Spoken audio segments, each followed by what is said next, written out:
Story is told of a father who couldn't quite get his son to come to supper on time. He kept trying to get his kid to come to supper on time, and he wouldn't do it, and so he decided on this occasion to teach him a lesson. So when he finally got to the table, he had a slice of bread and a glass of water there, and everybody else was partaking in the meal that had been prepared. And as they ate, the son became discouraged by what he was witnessing around him, and he had questions, but he was too fearful to ask, and his father read it on his face. And so his father took his plate, the plate that the father was eating, and set it in front of his son, and he took the son's slice of bread and the glass of water and began to eat the bread and the water. His son wasn't late for supper anymore, and his son learned a very, very powerful lesson, not only on mercy, but on grace as well. In essence, this is what God has done in our place.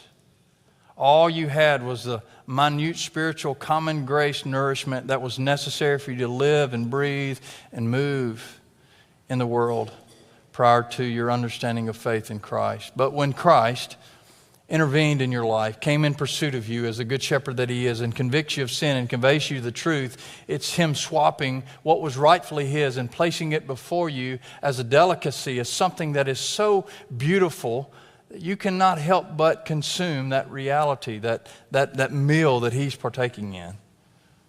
And yet he himself has taken on himself that sense of feebleness, coming in the likeness of men, being born under the law, living the life that you couldn't, and yet dying the death that you and I deserve. The question then becomes, how do we respond to such truth as this? I think it's at the close of the text that we read this morning in verses 6 through 10 specifically.